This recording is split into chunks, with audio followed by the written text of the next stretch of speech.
The history of heavy.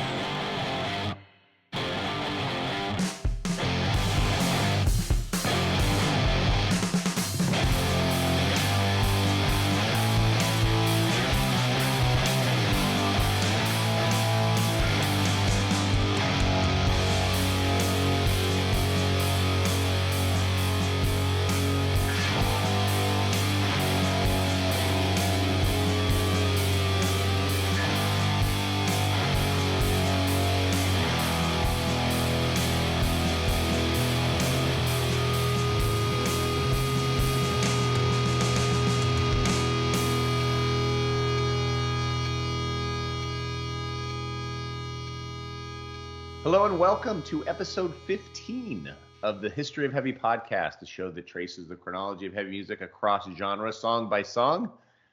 I am one of your two co-hosts, Michael Huntsman, and I am joined as always by my man up north, Mr. Big Daddy Dave Lieberman. Hello, Dave.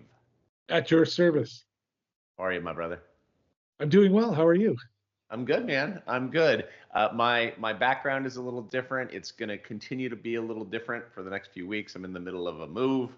So we want to keep episodes going, but hopefully my audio and the video is good enough. I have these bad overhead cans that put a real awful glow on my forehead, but it will suffice for YouTube. And if you're listening on audio, why am I even mentioning it? So it's all good.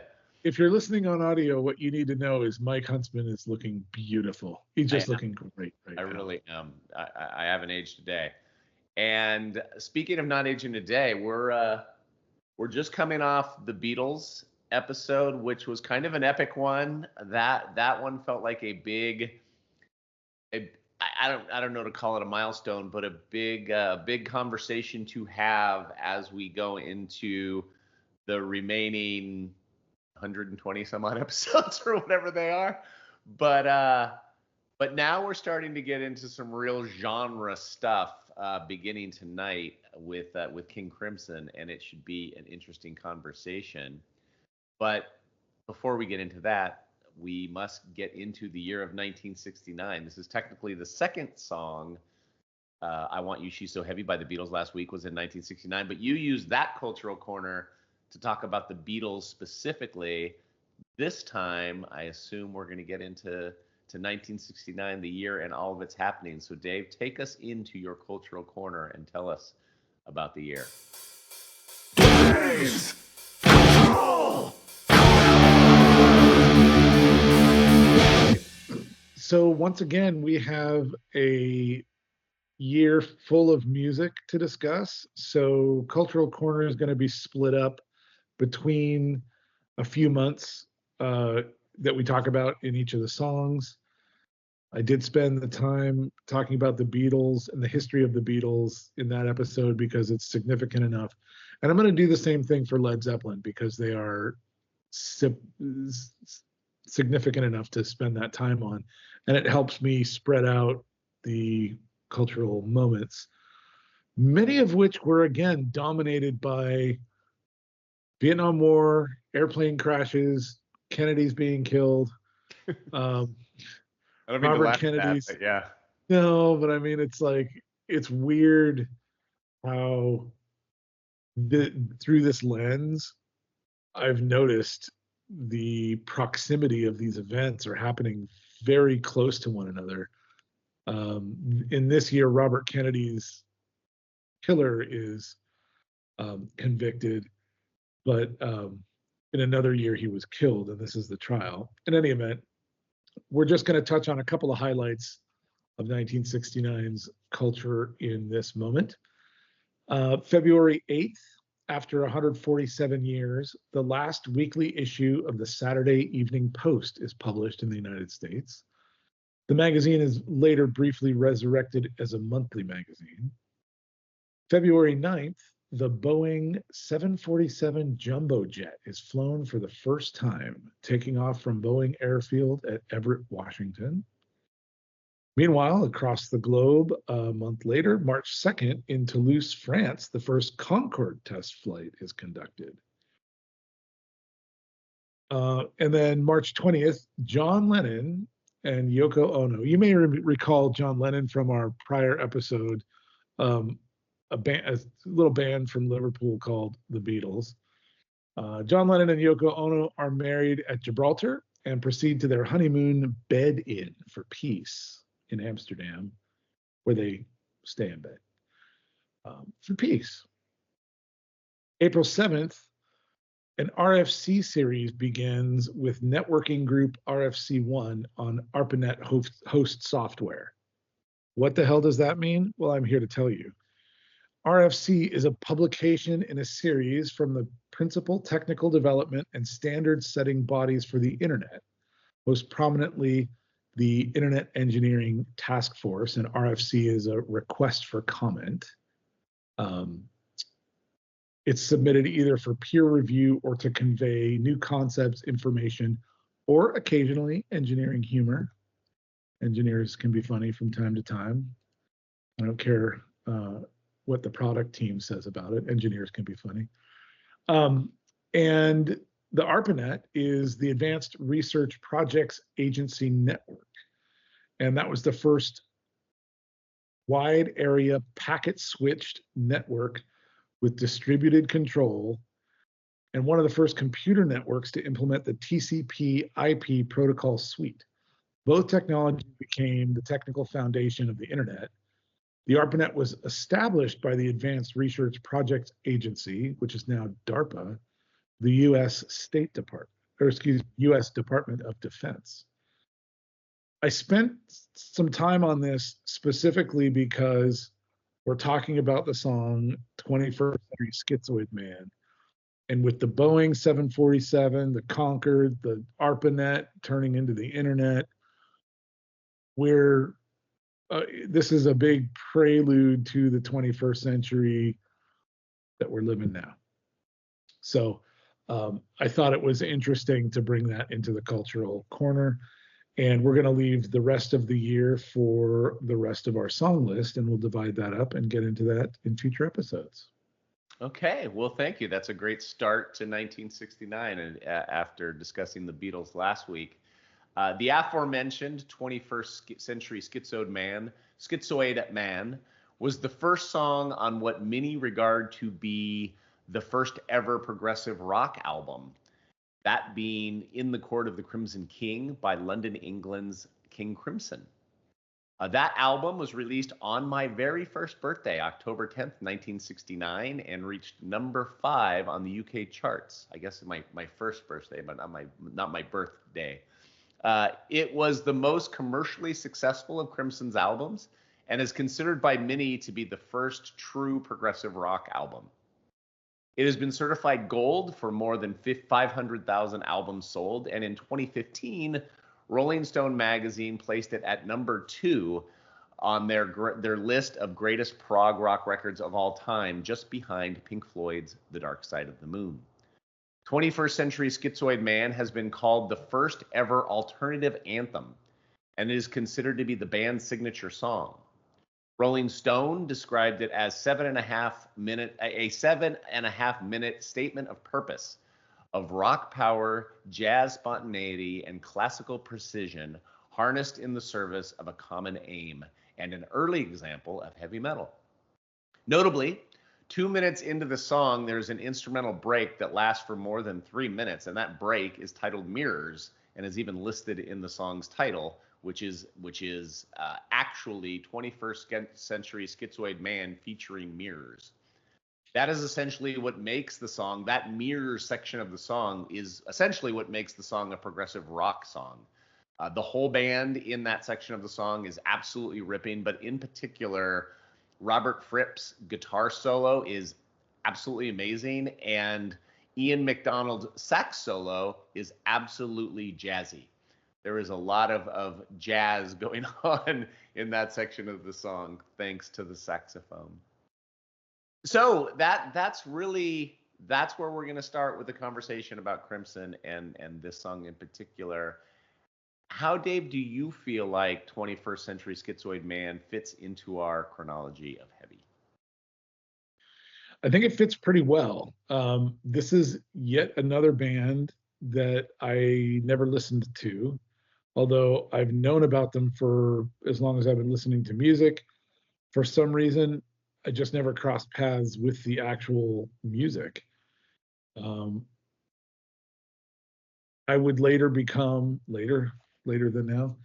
When I first started listening to music and coming online and becoming aware of different tastes I like, finding prog rock and getting into it, fairly deep with Rush and Yes and Asia even.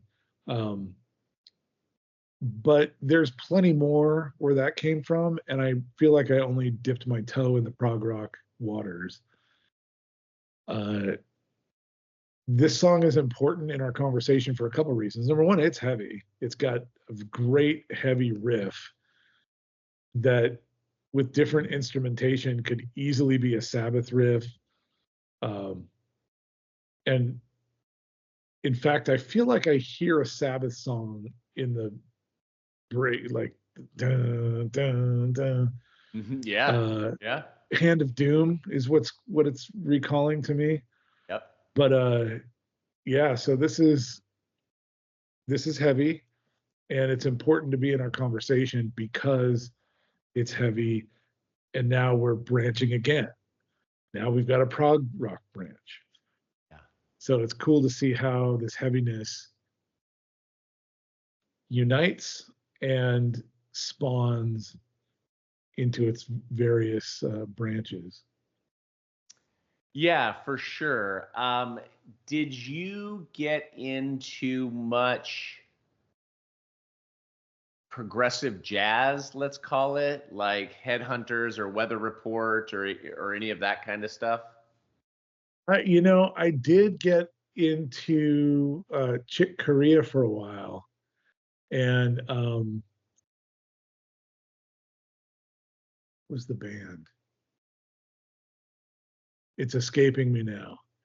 I Okay. remember on a drive from San Diego up to the Bay Area in the middle of the night to avoid traffic on Highway 5. I was I was listening to some random SoCal jazz station, and I stumbled upon this jam. Um, After Forever, I think was the Oh name yeah. of the Yeah. name of It the seems like that's one you would remember. right. Uh, it was a long time ago, and I remember pulling over at a rest stop to finish the song that just wouldn't end. And I'm like, I need to hear who this is, because this is still, pre-internet, or this is going to be 95, 6, 7, somewhere in there. No, this is 95. Right. And so the internet exists, but just barely. And so as a callback to the cultural corner, the ARPANET and DARPANET that spawned the internet is in 1969 when this song comes out. And in 93, the internet goes public. And I'm in 95 listening to this prog rock in a moment in time where I don't know how to connect to it other than listening to the radio DJ announce who the hell it is. Uh-huh. And I hear who it is, and I immediately dove into some Chick Corea and some After Forever, Yeah. which was a moment in time for me. I was into Pink Floyd a little bit, but not as much as people around me were into it. I didn't get into a lot of the progressive jazz. Got too close to like David Sanborn and Smooth, like cool jazz. yeah, it got too much. Yeah, and it's interesting because one of the things that I didn't like about all that was this heavy use of alto sax, which is featured in this song. Right. And So I this thought that was interesting. That I was like, oh wow, it's rocking right here. Right. So, well, that's why I wanted to bring up jazz specifically, because I think Crimson is kind of interesting. You've touched on a lot of the key players in sort of the progressive rock realm, but I do think you do have branches within that vibe too. When you talk about After Forever or Weather Report, um, that sort of stuff. that's clearly jazz, like heavily jazz influence, sort of capital J jazz. Then you have the Rush and the Yes part of it, which is more rooted in hard rock with jazz elements. Then you have sort of Pink Floyd and Genesis that have more psychedelia, but touch on jazz and hard rock, but are a little bit more psychedelia. I think Crimson sits kind of somewhere between the hard rock and the jazz. They're more hard rock than somebody like Headhunters, but they're less hard rock than Rush and more jazzy than Rush. So I think Crimson sits kind of a little bit in the middle, and there's something a little bit more sophisticated to me about King Crimson than than Rush specifically, but sort of their hard rock contemporaries. They seem a little bit more. They're almost the Steely Dan of this kind of music, which I think is either people either really love and gravitate toward, or they're really repelled by it. But either way, I think that when you look at it as in that comparison, it's a level of technicality and music theory and genre style and tight playing that makes that definition match. It's not a matter of if you like it or not. It's does it conform to this particular standard of songwriting and song structure and construction. Right. Yeah. I mean, one of the hallmarks of this kind of music, obviously, is unique time signatures, extended instrumental passages, lots of different parts, unconventional song structures. All of those things that are kind of rote in the jazz world, but are unfamiliar in a pop sort of rock world. And these guys are playing at a level well beyond what most of the artists we've talked to about at this point. I mean, Hendrix obviously is Hendrix and Coltrane is Coltrane, but even as talented as the Beatles are or were, they're not playing in a song like She's So Heavy the way King Crimson is playing in a song like 21st Century Schizoid Man. Right. And as we're talking about it, I'm recalling players like Al Di Meola that I believe came out of After Forever, and like Pat Metheny, and like that whole prog jazz. Yeah, Bill Bruford, Herbie Hancock. Yeah. Well, and Herbie Hancock is an anomaly because he played with Miles Davis, and like he touches. Miles even touches on this, right? We'll talk about a Miles song that fits into this canon. When we get into In a Silent Way and Bitches Brew, and Zuma, and Zuma's a Neil Young record, but when we get into all of that stuff with Miles, that's what he's doing, and Chick and Herbie and all those guys come out of, Miles was their boarding school effectively. Yeah, for sure. So once again, the Venn diagram is not only crisscrossing genres, but it's three-dimensional, right? We're getting that with King Crimson. The use of the alto sax, I think, is really interesting because it's the only horn involved, and you typically have a horn solo, like a band that's around a horn player like Coltrane, or you have a horn section like Genesis or Tower of Power or Chicago, with trumpets and trombones, right? Like big kind of powerful. A sax is super powerful, but it can also be really subtle and breathy, like Stan Getz plays. And so I think it's a really kind of mature, complex instrument. And to have that be the only one involved, it's able to carry the weight of being the horn section in this song and being the only thing that's outside. It's the thing that ties it to jazz. Rock has guitar, bass, and drums, and jazz can have those things, but rock doesn't tend to have a sax. You got to go back into the 50s and some other anomalies to get saxophone and not heavy, right? It's more Not heavy. Not heavy. it's more it's coming out of the dance music of the 30s and 40s and the big band stuff that started to get crisscrossed and become rock. And so we're at a heavy moment, and we've got an alto sax, which I don't consider a heavy instrument, right? It's a high on the scale, and so tonally it's more bright than it is dark, but it is just the right thing to balance and give the other instruments a little bit of spice and depth. Now you can see higher, bad choice of words, but the alto gives us some altitude. We have some tonal altitude. So it makes the heaviness deeper because it goes down farther. Does that make sense? Yeah, I want to talk about the heaviness and the curiosity of King Crimson being heavy, because I chose the song to be on the playlist, and I scratched my head still a little bit about it. To your point about saxophone and rock music, certainly, particularly in the 70s, with Bob Seger and Bruce Springsteen, and there were plenty of examples of quote unquote rock and roll bands that had saxophone players, but none that you would classify in this, large umbrella of heavy that we are interested in talking about. There are two things that I'm still trying to wrap my mind around as it pertains to Crimson, and why I think they're heavy, and why I haven't included Rush as an example on our list. We don't have a Rush song to talk about. Maybe we should. So let's talk about that for a second. So two parts of that are interesting to me as it relates to Crimson. That one is,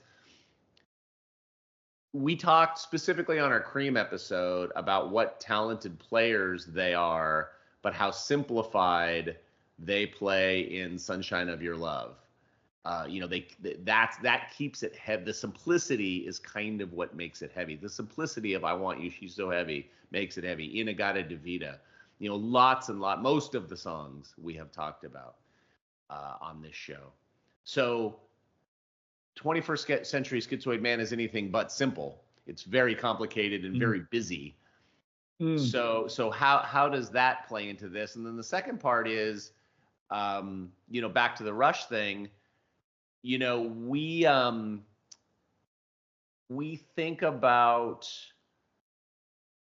heavy as well. I guess it's the jazz thing. We don't necessarily think of jazz as heavy. Coltrane being, we talked about Coltrane. We're going to talk about Miles. There's certainly heavy in jazz, but again, I didn't put Rush on our list. We're not talking about Yes. We're not talking about some of those sort of quote unquote progressive. We will talk about Mastodon, who you could argue is a progressive metal band. There's lots of progressive metal that we'll get into, but the stuff that leans more toward rock in the 60s and 70s that you would call progressive, I have mostly not included in our conversation, but I did choose to talk about Crimson, which leans more jazz. So just wondering, sort of, if you think about Rush as the comparison, and maybe you don't agree with this, but why does Crimson sound heavy, given how complicated and jazzy their music sounds, versus Rush, who to me does not sound heavy, with some exceptions, but really doesn't sound heavy with their power trio, rock leanings? And I guess it's unfair to ask that question of you, because you might not feel that way, but. Well, I mean, that's why it's a fair question to ask, because it gives us something to talk about. I would say go listen to Working Man by Rush and talk to me about what's not heavy about Rush. It's definitely not their prog phase, but it's heavy. Yeah. And that's 1974, so maybe we're doing a little foreshadowing, and it could weasel its way in the conversation. Creep in here. It doesn't have to.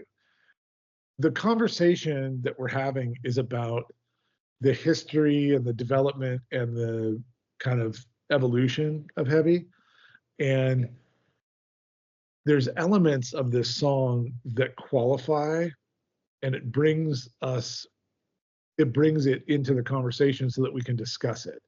Similarly, how Sister Ray is awfully busy and energetic, and there's a lot going on there, but there's a heaviness that underpins, and there is enough of an element of heaviness, and there's enough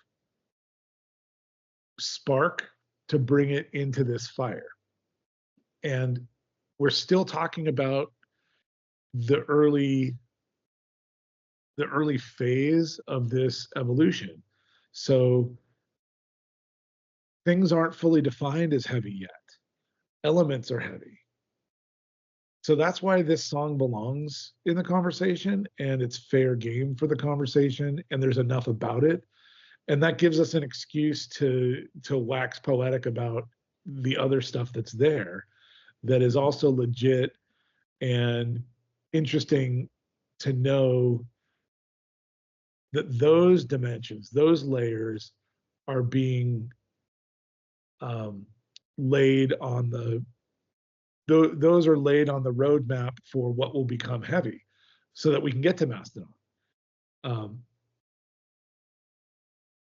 don't think you get a Mastodon without a Sister Ray and without a King Crimson, unless you're breaking new ground then, and that's way in the future from here. Like it's not a direct line, but it's a line.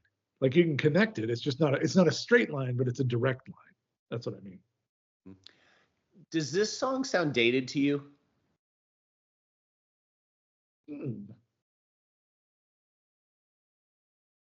I would say yes, but not as old as it is. It doesn't sound like it's 1969 dated, which I think says something. It sounds like it's maybe early 80s kind of dated. Yeah, that's an interesting question. I wonder if it would feel less dated if not for the sax. I'm wondering if the saxophone is kind of what dates it, because it does sound dated to me.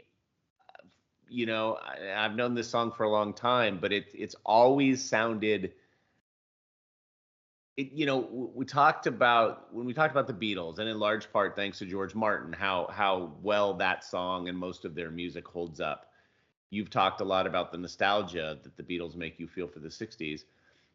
King Crimson sounds older to me, that the sonically the music sounds more dated to me than the Beatles song we talked about last week, but it doesn't sound of a specific time to me. You talked about the 80s. It came out in 1969. I don't think of a specific era. I guess if I had to pin it, I would probably sonically place it in the mid 70s somewhere, just because there was so much more of that kind of acid jazz and stuff going on then. But there's like, maybe it's kind of an almost otherworldly quality to the song. The production's a little thin, and again, the saxophone, I think, clearly it definitely carbon dates it to a degree. Interesting. I want to ask you about what you think about the lyrics and the lyric effects, the vocal effects.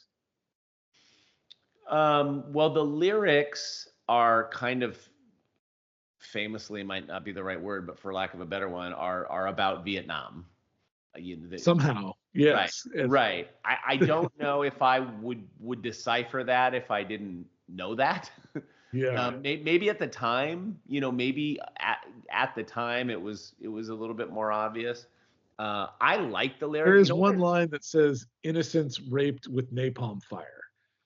There you and go. It's 1969. So I think when you say napalm in 1969, there's a straight line to Vietnam.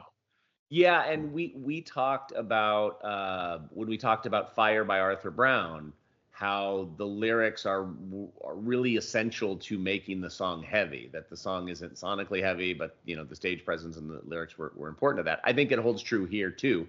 I think, when people talk about Crimson being a precursor to heavy metal, it's not just sonically, but lyrically too. These are heavy metal lyrics. Yeah.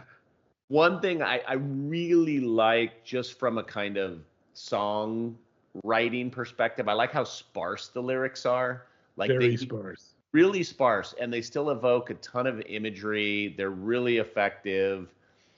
I really like that. I don't love his voice, so I think the effect works well. You're not a huge hip hop guy, but this song was kind of famously sampled in a Kanye West song called Power that I have listened to a bazillion times in the past, 10, 15 years, whatever it has been since that song came out. Can't really talk about Kanye anymore in any good faith, unfortunately. But that line when he says 21st century schizoid man, that's in the chorus of this song Power.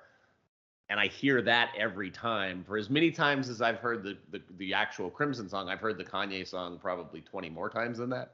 So I hear that where the effect on the vocal is really pronounced with a hip hop track underneath it.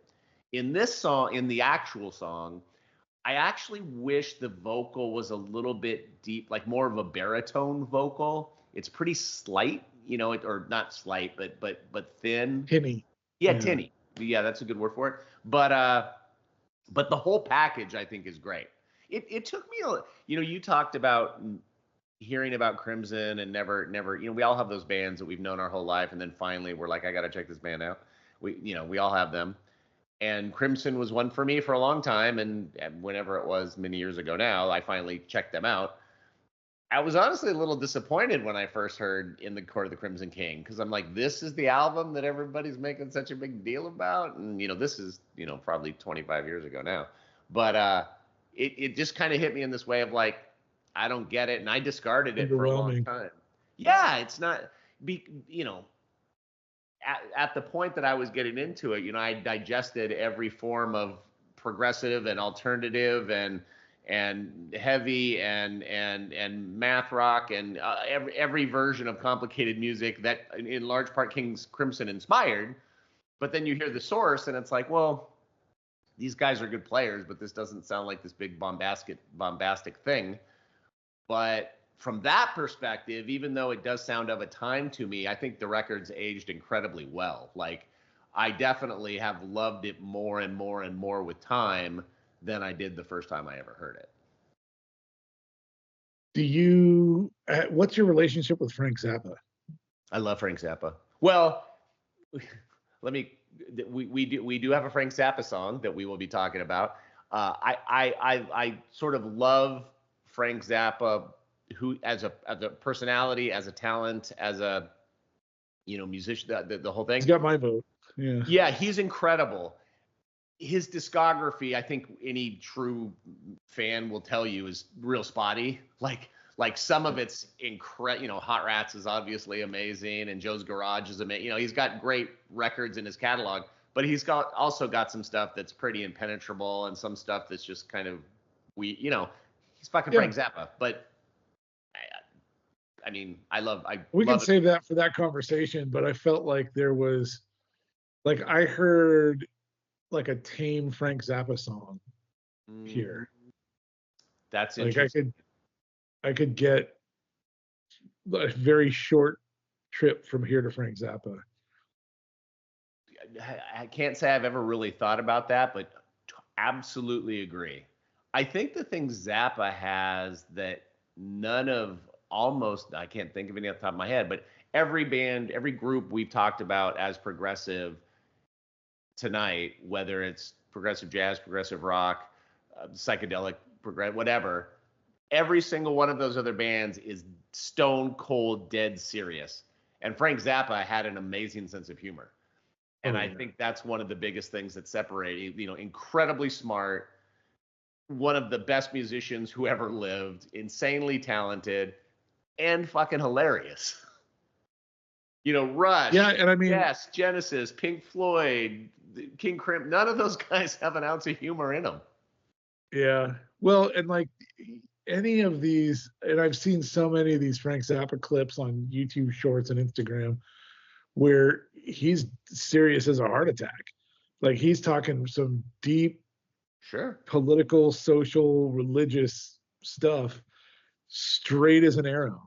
But like, dude named his daughter Moon Unit, um, And his son Dweezil. and his son Dweezil, right? Like this is the man's got a sense of humor. Yeah. Yeah. Yeah. Yeah. King Crimson is an interesting one to me because In the Court of the Crimson King is the only album of theirs that I've really spent any time at all with.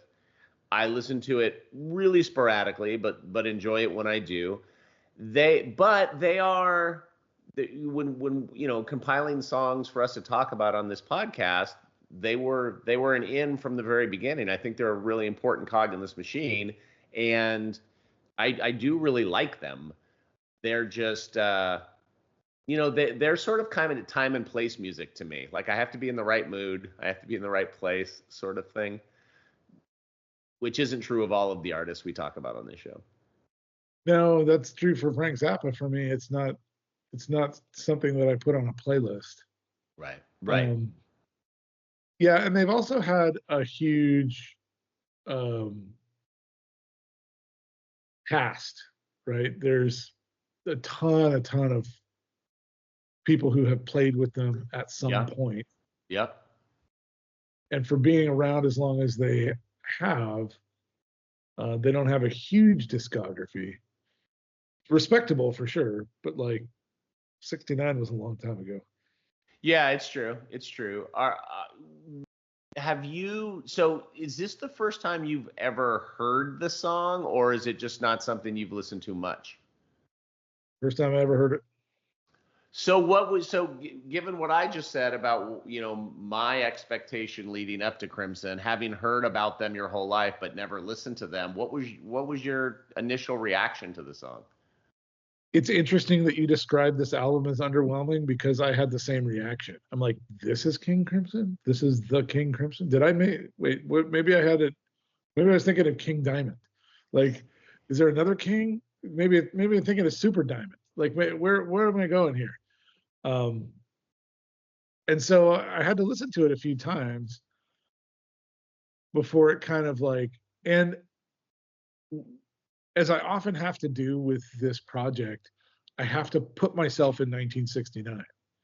So I have to listen to She's So Heavy and then this, right? I have to listen to Cream and then this and Inagata Devita and like, okay, that's right. This is where we are. And what's the stepping stone we just were on? And now we're in motion away from that into a different place down this path that is unknown to these players. They don't know where we're going to go or where we're going to end up. And when I really put myself in that space, it has a more profound impact. It becomes more revolutionary because it is so not the Beatles or Inagata Devita or Cream and their blues style. Who else have we got here? The Kinks, Sonics, Stones, Coltrane, 13th Floor Elevators, Velvet Underground, Jimi Hendrix, Blue Cheer.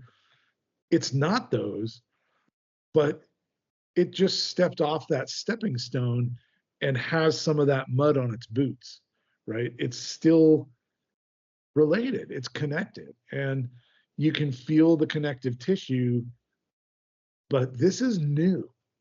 This is different, and it's bringing us with them to a new place. Yeah, for sure. Well said.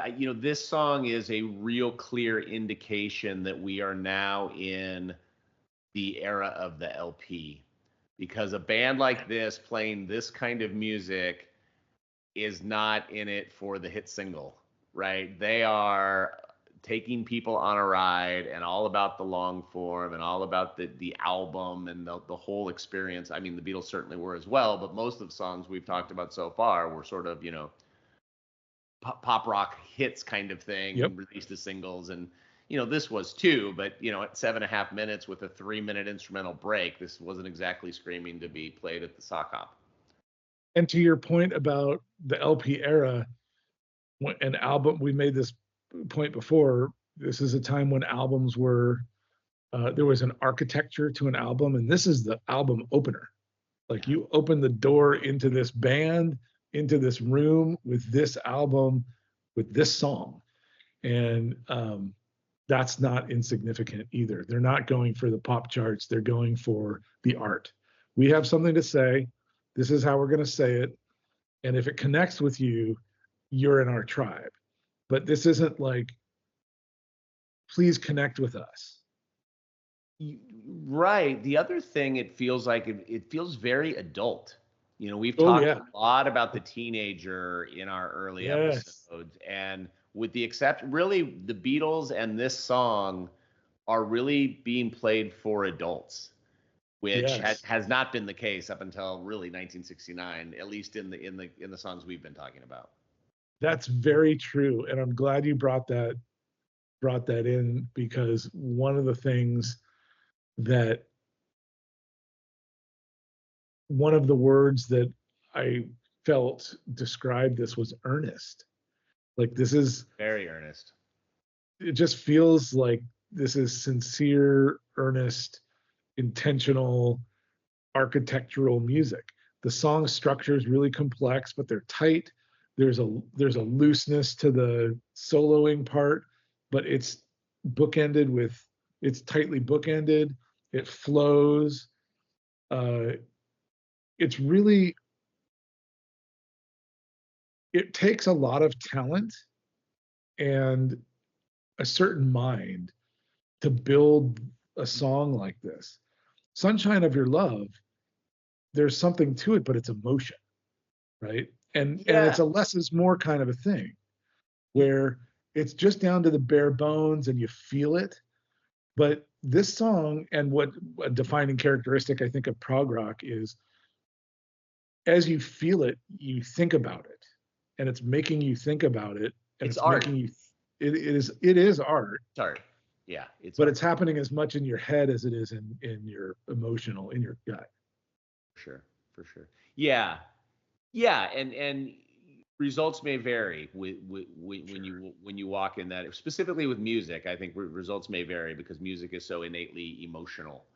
And I think that prog rock in general has a very high variability rate there, because you get bands like Rush and like After Forever and Pat Metheny and what is it, Fatburger. Like there's all these.